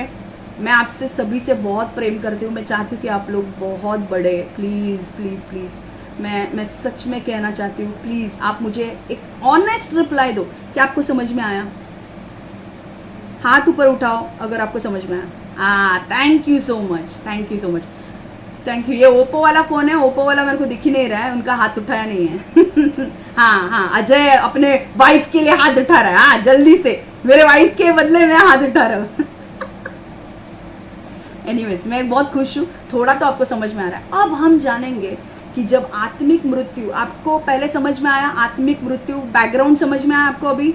हाँ, अब हम अगले टाइम में जब सिखाने वाली हूँ, अभी हमारा वचन खत्म नहीं हुआ है, मुझे 10-15 मिनट और लगने वाले हैं, बट जो आपने अभी तक सीखा है, क्या आपको समझ में आ रहा है कि आपके अंदर क्या हो रहा था जब आप लोगों से बात करते हो जिनका उद्धार नहीं हुआ है, जो लोग यीशु में नहीं आए हैं, उनका जीवन कैसा होता है? आप समझ में आ रहा है अभी? कितना भी उनको बोलो, उनके दिमाग में नहीं फर्क पड़ता है। इसलिए आपको परमेश्वर के उपस्थिति में रहने की बहुत जरूरत है, आपको भरने की, आपके आत्मा में भरने की बहुत जरूरत है, क्योंकि जब आप जाके किसी को सुसमाचार देते हो, याद रखो उनके आत्मा के ऊपर शैतान राज कर रहा है। इसलिए आपके आत्मा में भी उतनी पावर होनी चाहिए कि वो आप शैतान का सामना करो। शैतान इतने जल्दी किसी को अपना चेला नहीं देने वाला है। अगर आप पवित्र आत्मा में भर के आप जाओगे, पवित्र आत्मा के बारे में मैं सिखाया नहीं है, ऑल टुगेदर डिफरेंट टॉपिक है, मैं वो सिखाने वाली हूँ, पर आप जब भी सुसमाचार देते हो, मैं आपको अभी के लिए सिर्फ इतना ही कहूंगी, आप 1 घंटे के लिए प्रार्थना करके जाइए, अपने आप को भरकर जाइए, क्योंकि जब आप अपने आप को भरकर आप जाओगे तभी आपको अच्छे रिजल्ट्स मिलेंगे, क्योंकि पवित्र आत्मा का काम होता है उनके अंदर काम करने का। ओके, वो हम आने वाले दिनों में सीखने वाले, बट वो उनकी कोई गलती नहीं है, ठीक है? क्योंकि इसीलिए हम जान लो कि जब हम सुसमाचार लोगों को देने जाते हैं और लोग मना करते हैं लेने से, तो उनकी कोई गलती नहीं है, क्योंकि उनका आत्मा के ऊपर पूरी तरह से शैतान ने राज किया है। वो हमारी जिम्मेदारी बनती है कि हम अपने आत्मा के पावर में उनके साथ लड़ाई करें, क्योंकि वो तो शैतान के अंडर है, हम शैतान के अंडर नहीं है, क्योंकि हम यीशु में आ गए हैं। ओके, तो हमें पावर से उनका सामना करना है। आत्मिक पवित्र आत्मा को लेकर प्रार्थना करके हमें सुसमाचार देने के लिए जाना है, और तब परमेश्वर उनके अंदर काम करेगा। मैं ये नहीं बोल रही हूँ कि जब हम जाएंगे तो वो बदलेंगे ही, ऐसा नहीं मैं बोल रही हूँ। वो परमेश्वर का काम है कि कब उनको बदलना है, बट कई बार ऐसा होता है कि उनके ऊपर शैतान अधिकार लेता है, और ये चीज मैं तब आपको समझाऊंगी जब मैं वो टॉपिक लूंगी कि शैतान का अधिकार क्या है। ये टॉपिक अगर आप समझोगे, बहुत सारी चीजें आपकी हल हो जाएंगी, ठीक है? एनीवेज, मैं अभी थोड़ा आगे जाने वाली हूँ, 10-15 मिनट मुझे दीजिए, मैं टॉपिक को एंड कर रही हूँ, ठीक है? मैं स्क्रीन शेयर कर रही हूँ, 2 मिनट, ठीक है? स्क्रीन दिखते हैं? हाँ, ओके, अब हम देखेंगे, हमने 3 मृत्यु के बारे में सुना, आत्मिक मृत्यु, शारीरिक मृत्यु, अनंतकालिक मृत्यु। आत्मिक मृत्यु के नुकसान क्या है? जब आत्मिक मृत्यु आई तो उसके नुकसान क्या हुए? ओके, ये उन लोगों के लिए जानना है हमें कि जो लोग यीशु में नहीं है, ठीक है, कि उनके लाइफ में अब क्या हो रहा है, ठीक है? तो पहली चीज, जब आदम और हवा का रिश्ता परमेश्वर के साथ टूट गया, जब पहले उन्होंने पाप किया, आदम और हवा का रिश्ता परमेश्वर के साथ टूट गया। दूसरा, आदम और हवा ने परमेश्वर के साथ अपनी एकता और संगति खो दी, क्योंकि पाप आया। पाप, अगर सपोज मान लो अगर ये पाप है, ये पाप नहीं है मेरे हाथ में, परमेश्वर मेरे साथ संगति कर सकता है, पर जब ये पाप आया मेरे हाथ में, ये बीच में पाप है, परमेश्वर मेरे साथ संगति नहीं कर सकता। इस पाप को किसी को निकालने की जरूरत है। जब ये पाप मेरे हाथ से निकल जाएगा तभी मैं वापस परमेश्वर के साथ संगति कर सकती हूँ, ठीक है? तीसरी चीज, शासन करने का अधिकार खो दिया। जब आदम और हवा ने पाप किया तो वो जब राज करते थे पृथ्वी के, समुद्र की सारी चीजों पर, पृथ्वी के सारी चीजों पर, और आकाश की जो सारी चीजों पर जो राज करने का अधिकार परमेश्वर ने दिया था, वो अधिकार खो दिया। आपको पता है किस हक से आदम ने सारे पशु पक्षियों का नाम उनको नाम दिया, किस हक से? कौन है वो? उसने बनाया क्या पशु पक्षियों को? नहीं। पर परमेश्वर इतना मनुष्य से प्रेम करता था कि उसने बोला, भाई मैंने तुझे मेरे स्वरूप में बनाया है, तू मेरा बेटा है, मैं तुझे वो अधिकार दूंगा, तू नाम रख पंछियों के। तो वो अधिकार, जो शासन करने का अधिकार था पृथ्वी के ऊपर, हर चीज आदम के नीचे थी। समुद्र में रहने वाली सारी चीजें उसके पैरों के नीचे थी, उड़ने वाली चीजें पैरों के नीचे थी, पृथ्वी पर चलने वाली चीजें, बड़े बड़े जानवर भी उसके नीचे थे। अब मुझे एक चीज बोलनी है, बड़े बड़े जानवर उसके नीचे थे, इसका अर्थ क्या है आपको पता है? उसके अंडर वो अधिकार थे, उनको डर था आदम का। और वो डर किसने दिया? अब जब आदम और हवा ने पाप करना छोड़ दिया, जब आदम और हवा से पाप हुआ, तो तीसरी चीज क्या हुई? उन्होंने अधिकार अपना गवा दिया। ओके, तो पहले जो प्राणी थे वो आदम से डरते थे। ओके, वो लोग डरते थे आदम से, सारे प्राणी डरते थे। पर अगर अभी आप देखोगे, एक कौवा भी हमसे डरता नहीं है। कौवे भी हमारे को, हम कौवे से डरते हैं। हम सारी कौवे क्या, कोई छोटा एक पंछी भी आता है और वो जैसे हमें डराता है, हम डर जाते हैं। क्यों? क्योंकि वो भय, वो अधिकार हमने खो दिया है अब। ओके, पहले ऐसा नहीं था। ओके, तीसरी चीज, शैतान के साथ संगति हो गई और शैतान का स्वभाव, पापी स्वभाव उनके अंदर आ गया। चोरी करना, मारना, नष्ट करना, झूठ बोलना, दोष लगाना और अन्य कई चीजें। आपको पता है, जब ये दुष्ट स्वभाव आदम के अंदर आया, तो जब आदम को अपनी पहला जो बच्चा हुआ, दो बच्चे आदम और हवा को हुए, उनका नाम था आबेल और केन। ओके, और क्या हुआ कि केन के अंदर भी वो दुष्ट स्वभाव आया और केन ने पता है क्या किया? केन ने आबेल का खून कर दिया। तो मैंने कहा वो दुष्ट स्वभाव उनके बच्चों में भी आया और वो बच्चे ने केन ने आबेल, उसके भाई का खून कर दिया। और मैंने कहा था ये पापी स्वभाव जब जैसे आया, सब नाश, पृथ्वी पर नाश होना शुरुआत हो गई। तीसरी चीज, और डर उनके अंदर आ गया। अब आपको मैं बताऊंगी कि डर कैसे आया। जब परमेश्वर, मैं अभी वो इसमें नहीं जाने वाली हूँ, जब परमेश्वर उनके साथ आया बात करने के लिए, अगर आप उत्पत्ति 2 या 3 में पढ़ोगे, 3 में पढ़ना, आप 3 उत्पत्ति पूरा पढ़ना, उसमें देखो परमेश्वर उनके साथ जब बात करने के लिए, संगति करने के लिए आया, तो आदम और हवा छुप गए और उन्होंने कहा कि हम नंगे हैं, इसलिए हम डर गए हैं। वो इसलिए डर गए थे परमेश्वर से कि उन्होंने आज्ञा का उल्लंघन किया था, इसलिए परमेश्वर के सामने उन्हें आने के लिए डर लग रहा था। उनके अंदर दोष आ गया। ओके, ये अपराध की भावना उनके अंदर आ गई। पहले वो अपराध की भावना नहीं थी, उनके अंदर डर भी नहीं था, पर क्योंकि पापी स्वभाव आ गया, मैंने कहा डर परमेश्वर की ओर से नहीं है, डर शैतान की ओर से है। जब परमेश्वर आया, वो परमेश्वर के सामने खुले रूप से नहीं गए वहां पे, क्योंकि वो छिपने लगे, क्योंकि उनके अंदर डर आ गया। दूसरी चीज, उनके अंदर दोष आ गया कि अरे मैंने पाप किया, मैंने पाप किया, मैंने पाप किया, ये दोष उनके अंदर आ गया। तीसरी चीज जो मुझे आपको बतानी है, आदम और हवा आत्मिक स्तर पर उनकी आंखें खुली थी, इसलिए आत्मिक स्तर पर वो सारी चीजों को देखते थे। इसलिए मैंने कहा वो जब एक दूसरे को आदम और हवा देखते थे, तो वो नंगे थे, उनको पता ही नहीं था। वो इतने मासूम थे कि उनको पाप क्या है पता नहीं था। वो एक दूसरे को नंगे देखते ही नहीं थे, क्योंकि उनको महिमा से भर दिया गया था। ओके, महिमा से उनको ढक दिया गया था। पर जैसे उन्होंने पाप किया, वो महिमा उनके अंदर से निकल गई, और जब वो एक दूसरे को देखने लगे, वो आत्मा में नहीं देखने लगे, क्योंकि उनका आत्मा में मृत्यु आ गया है। तो उनकी आत्मिक आंखें भी बंद हो गई और वो शारीरिक आंखों से देखने लगे। जब वो शारीरिक आंखों से देखने लगे, तो उन्हें पता चला कि उन्होंने कुछ भी नहीं पहना है। जब मृत्यु आई, आत्मिक मृत्यु आई, वो शारीरिक चीजों से देखने लगे सारी चीजें। वो आत्मिक जो आंखें थी उनकी, आत्मा में वो जो बात करते थे, आत्मा में वो परमेश्वर के आत्मा में देखते थे परमेश्वर को। वो शारीरिक रूप में नहीं देखते थे, वो एक दूसरे को आत्मा में देखते थे। वो आंखों ने भी मृत्यु पाई, क्योंकि आत्मा ही मर गया। अब आंखें क्या रहेगी? अगर मेरा शरीर ही मर गया तो मेरी आंखें थोड़ी ना जिंदा रहने वाली है। तो मेरा आत्मा में ही मर गया तो मेरी आंखें किधर जिंदा रहेगी? तो आत्मा जब मर गया तो मेरा शरीर जीवित था, आदम का शरीर जीवित था। आदम ने अपनी शारीरिक आंखों से देखा, और जब उसने शारीरिक आंखों से देखा तो उसे पता चला कि महिमा नहीं रही है और वो नंगे हैं।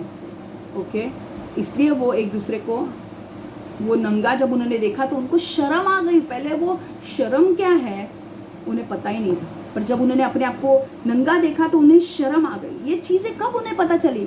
जब वो अच्छे और बुरे के ज्ञान के वृक्ष का फल खाया, तब उनकी आंखें खुल गई। शारीरिक आंखों से वो देखने लगे, उनके अंदर फीलिंग्स होने लगी, अरे बाप रे, हम, उन्हें शर्म आने लगी, उन्हें दोष होने लगा कि अरे मैंने पाप किया। पता है आपको एक चीज, मैं कल रात को ये चीज के बारे में आपको कैसे सिखाना है मैं प्रैक्टिस कर रही थी, और अचानक परमेश्वर ने मुझे कहा कि इन्हें बता क्या होता है। जो व्यक्ति ने यीशु को अपनाया नहीं है, पता है आपको, उनके आत्मा तो मृतक है, उनके आत्मा में कोई जान नहीं है, ना उनके प्राण में ना उनके शरीर में। ओके, अब ये क्या होता है, जब वो निराश हो जाते हैं उनका आत्मा, तो उनके आत्मा को पालन पोषण देना कोई नहीं देता है, क्योंकि वो परमेश्वर से जुड़े ही नहीं है। ओके, हम परमेश्वर से जुड़े हैं, हमें परमेश्वर का आवाज सुनाई देता है, पर उन्हें नहीं सुनाई देता है। तो क्या होता है, शैतान आता है, शैतान वैसे भी उनके शरीर प्राण और आत्मा पे राज कर रहा है, और शैतान को कहा गया है एक्यूजर ऑफ द ब्रदरिन, मतलब वो हमको दोष लगाते रहता है, देख तूने ऐसा किया, तूने ऐसा किया। तो जब कई बार जब लोग पाप करते हैं, क्योंकि पापी स्वभाव उनके अंदर है, ओके, जब लोग पाप करते हैं, और एक चीज मैं आपको बोल दूं, जब यीशु में आने के बाद भी हम कई बार पाप करते हैं, उसके बारे में बाद में बात करूंगी, पर आज हम इसके बारे में बात कर रहे हैं। जो यीशु में नहीं है वो लोग पापी है, क्योंकि उनका स्वभाव पापी है। स्वभाव, अगर मेरा नेचर, मेरे स्वभाव में ही पाप करना है, तो कौन बदल सकता है? वो सिर्फ परमेश्वर बदल सकता है। हालेलुया। तो इसलिए वो पाप करते हैं, और जब उनके हाथ से कुछ पाप हो जाता है, उनका आत्मा कई बार उनके ऊपर दोष लगाने लगता है। कई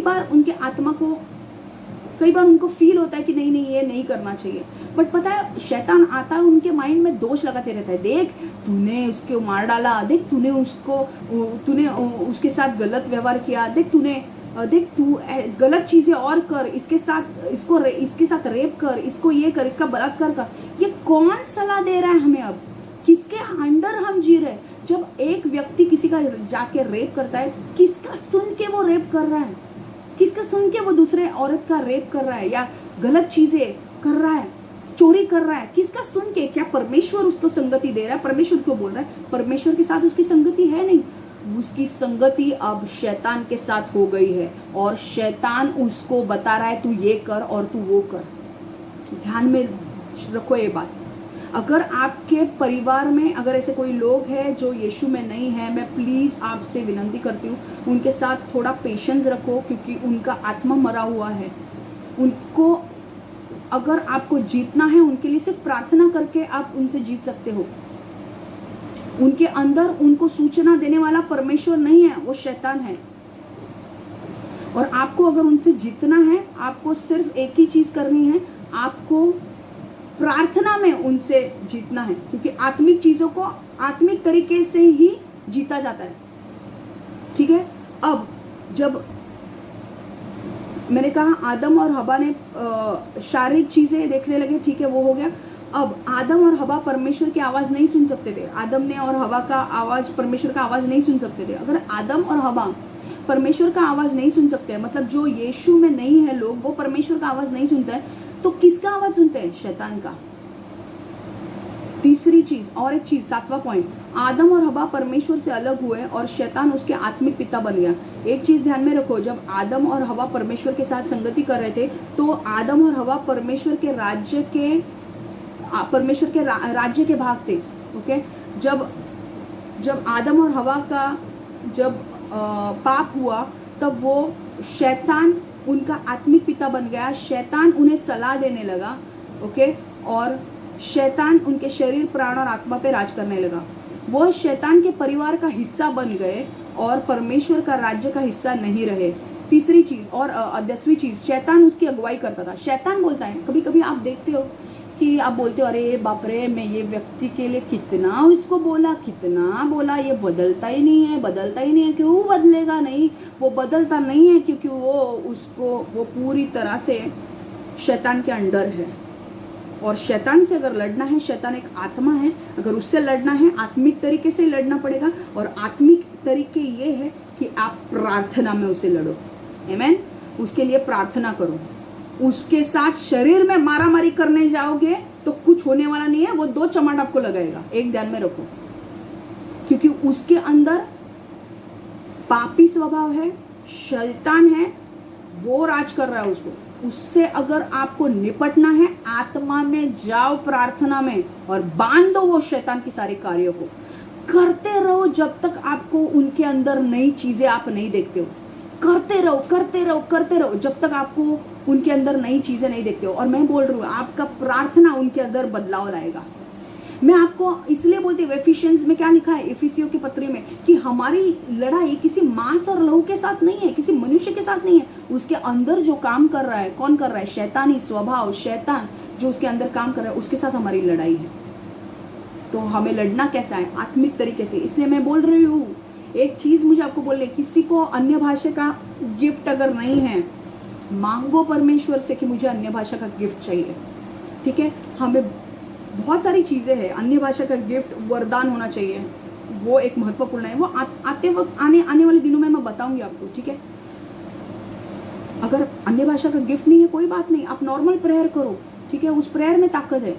शैतान उसके आत्मा, प्राण और शरीर पर कब्जा करता है। मतलब शैतान ने उनके आत्मा, प्राण और शरीर पर कब्जा जमा लिया है। इसके लिए उससे लड़ना है, प्रार्थना से लड़ो। अन्य भाषा अगर आती है, अन्य भाषा से लड़ो। मध्यस्थी प्रार्थना आती है, मध्यस्थी प्रार्थना करो, क्योंकि आपके प्रार्थना परमेश्वर के पास पहुंचते हैं और फिर परमेश्वर उन चीजों का आत्मिक उत्तर देता है। हालेलुया, आमेन। समझ में आ गया? मैं आज का वचन यहीं पे समाप्त कर रही हूँ। अगले टाइम जब हम जाने वाले हैं, मैं थोड़ा बहुत और आपको बताने वाली हूँ, और फिर आत्मिक मृत्यु के बारे में हम वाइंड अप करेंगे, हम खत्म करेंगे। और नया जन्म जब क्या होता है, अभी हमने आत्मिक मृत्यु के बारे में समझा कि आत्मिक मृत्यु, हाँ, और एक चीज आत्मिक मृत्यु के बारे में मुझे बतानी है। जब आत्मिक मृत्यु होता है, हमारा आत्मा मर जाता है, तो हमारा प्राण जो है, आपको पता है, अगर जब तक आप यीशु में नहीं थे, जब तक अभी आप यीशु में आए हो, जब आप यीशु में नहीं थे, आपका आत्मा मृतक था, आपका आत्मा मर गया था, और आपका प्राण पूरी तरह से आपको चला रहा था। आपका प्राण और आपका शरीर डिसाइड करता था मैं क्या करूंगा और क्या नहीं। है कि नहीं? आपका प्राण, आप प्राण को सूचना कौन देता था? शैतान देता था, जा दारू पी, जा दारू पी, कुछ नहीं होगा। और आपका प्राण करता था। क्यों? क्योंकि प्राण आपके शरीर को चलाता था, आपका शरीर उस तरीके से चलता था। समझ में आ रहा है? क्योंकि उसे कोई इंस्ट्रक्शंस नहीं देता था, परमेश्वर की संगति नहीं थी, शैतान उनको इंस्ट्रक्शंस देता था। अब जब परमेश्वर हमारे जीवन में आया तो क्या हुआ, अब हम जानेंगे। अब मजा आएगा, अभी नहीं, नेक्स्ट संडे, क्योंकि आप पता है आपको बहुत मैंने डोज दिया है। अब अगर किसी की हिम्मत होगी तो वो मुझे आके इधर मारेगा। प्लीज मुझे माफ करो, मुझे मेरा सिखाना ये काम है, प्लीज। क्या आपको अच्छा लगा? क्या आपको अच्छा लगा? बाय मत करो मुझे, कोई लोग बोल रहे bye, tata, bye bye, Siya. हाँ, यस यस यस, आकाश ने ऐसा किया, वाह, amen, thank you so much. अगर मैं इधर ही समाप्त कर रही हूँ, अगले रविवार, क्या आपको थोड़ा भी एक्साइटमेंट हुआ? आपने कुछ नई बातें सीखी आज? हाँ, नई चीजें सीखी। अभी आने वाले रविवार को हम नए जन्म के बारे में सीखेंगे। आमेन। परमेश्वर ने, यीशु ने क्या आके हमारे लिए किया और हमारे जीवन में क्या बदल गया। अब हम सीखेंगे कि जब परमेश्वर में हम आए तो हमारा जीवन कैसे बदल गया। आमेन, हालेलुया। तो नेक्स्ट हफ्ते हम नए जन्म के बारे में सीखने वाले हैं। बहुत सारे लोग बोलते हैं, और इतना नया जन्म हुआ क्या, नया जन्म हुआ क्या। निकोदिमस बोलता है परमेश्वर को कि परमेश्वर मैं क्या करूं अनंत काल का जीवन पाने के लिए। और परमेश्वर बोलता है कि तुझे नया जन्म लेना जरूरी है। और निकोदिमस बोलता है नया जन्म मतलब क्या, मैं क्या मेरे मम्मी के अंदर जाऊं और वापस बाहर जन्म लूं? परमेश्वर बोलता है नहीं, तुझे नया जन्म लेने की जरूरत है। और वो नया जन्म क्या है वो हम सीखने वाले हैं। हालेलुया। क्या आप एक्साइटेड हो ना अगले रविवार के लिए? मैं एक्साइटेड हूँ। मैं बहुत मेहनत कर रही हूँ आपको स्लाइड्स देने के लिए, आपको सब कुछ देने के लिए, ताकि आपको अच्छी तरह से समझ में आए। आमेन। अगले हफ्ते से और भी धमाल होने वाली है। आमेन। आज हमने बहुत बुरी साइड देखी हमने, अब हम अच्छी साइड देखेंगे। जब यीशु आता है तो क्या होता है। आमेन। लाइफ बदलता है। Okay, so God bless you. मैं यहीं पे मेरा वचन समाप्त कर रही हूँ। और एक चीज मुझे बोलनी है, कि नेक्स्ट हफ्ते अगर हो सके तो हम ये लेने वाले हैं, प्रभु भोज लेने वाले हैं, बिकॉज हम महीने के स्टार्टिंग के हफ्ते में प्रभु भोज लेते हैं। तो नेक्स्ट हफ्ते अगर जिसने बपतिस्मा लिया है वो प्रभु भोज हम उनके साथ में लेंगे। आप घर में ही थोड़ा सा जूस ले लीजिए और रोटी का टुकड़ा भी होगा तो भी आप ले सकते हैं, पर ये सिर्फ उन्हीं के लिए जिन्होंने बपतिस्मा लिया है, दूसरों के लिए नहीं है, ठीक है। अब बपतिस्मा क्या है क्या नहीं मैं सब आपको बताऊंगी आने वाले दिनों में, ठीक है। तब तक थोड़ा अपने आप को संभाले रखिए। आमेन आमेन। हाँ, और एक चीज गुरुवार को हमने मध्यस्थी प्रार्थना का आयोजन किया है। हम सभी के लिए प्रार्थना करते हैं। अगर आप चाहते हैं, मैं आपसे दरख्वास्त करती हूँ, अगर अभी आपको कुछ काम नहीं है हाल फिलहाल मैं मानती हूँ कि अगर आपको कुछ जॉब नहीं है, अगर आप फ्री हो तो प्लीज आप ज्वाइन हो जाइए प्रार्थना करने के लिए। हम सब मिलके जब प्रार्थना करेंगे तो बहुत सारी उपस्थिति आती है। लास्ट टाइम मैं आपको बोल रही हूँ, लोगों ने पुणे से ज्वाइन किया था, कई लोग पुणे से ज्वाइन कर रहे थे और उनके लिए हमने जब प्रार्थना की तुरंत उनको चंगाई मिली उस टाइम पे ही, और छुटकारे भी होने लगे जूम पे, क्योंकि मैंने कहा ना अभिषेक ट्रैवल कर सकता है कहीं पे भी, तो वहीं पे छुटकारे भी होने लगे। तो मैं आपको बोल रही हूँ कि अगर आप ज्वाइन हो सकते हो तो प्लीज ज्वाइन हो जाइए। कोई फोर्स नहीं है, पर दिल से हो जाइए ज्वाइन अगर आपको ज्वाइन करना है। Okay, God bless you, God bless you, God bless you. और मैंने जो पुस्तक आपको दिए हैं ग्रुप पे डाले हैं, प्लीज पढ़िए वो पुस्तक। Okay okay, God bless you, bye bye bye bye. अब मैं बाय बाय कर, हाँ लास्ट प्रेयर मुझे कीर्ति वहां से बोल रही तूने प्रेयर नहीं की, मैं प्रेयर करना चाहती हूँ। परमेश्वर यीशु, हम धन्यवाद देते हैं इन सारे लोगों के लिए प्रभु जो उन्होंने अपना कीमती समय निकाल कर ज्वाइन हुए हैं तेरे वचन को सुनने के लिए। प्रभु मैं मांगती हूँ प्रभु तेरी उपस्थिति उनके साथ रहे प्रभु। परमेश्वर आज हमने जो भी सुना है आत्मा प्राण और शरीर के बारे में, परमेश्वर वो उनके हृदय में जाए और उन्हें समझे और उन्हें ज्ञान से भरे कि परमेश्वर वो अपने जीवन में से लागू कर सके प्रभु। आने वाले दिनों में परमेश्वर उनके जीवन को तू बदल दे प्रभु। मैं जानती हूँ कि परमेश्वर तूने ये टॉपिक सिखा रहा है ताकि तुझे उनके जीवन में कुछ काम करना है प्रभु। मैं मांगती हूँ मेरे सारे भाई बहनों के लिए कि उनको अच्छी सेहत दे प्रभु, उनको स्वस्थ शरीर दे प्रभु, हर बीमारी से उन्हें चंगा कर प्रभु, हर चीज जो तेरी ओर से नहीं है उससे छुटकारा दे प्रभु, तेरा अनुग्रह उनके ऊपर बना रहे प्रभु। जो लोग एग्जाम्स भी देने वाले, मैं मांगती हूँ उनके एग्जाम्स अच्छे मार्क्स से पास हो जाए प्रभु, और परमेश्वर उनको अच्छा जॉब भी मिले प्रभु। जो जिनके पास जॉब नहीं है, मैं मांगती हूँ उनको अच्छा जॉब मिले प्रभु। जो लोग बिजनेस कर रहे हैं उनका बिजनेस ठप पड़ा है, मैं मांगती हूँ उनका बिजनेस चल जाए यीशु के नाम से। परमेश्वर जो तेरी ओर से इनके जीवन में नहीं है प्रभु, उनको निकाल दे प्रभु, उसको निकाल दे और सिर्फ तेरी ओर से जो चीजें हैं वही उनके जीवन में रहे। यीशु के नाम से मैं मांगती हूँ, amen amen amen. Thank you so much, God bless you, bye bye. कुछ लोग धीरे धीरे वॉच को देख रहे हैं, मैं जा रही हूँ। Okay, bye bye bye bye, see या।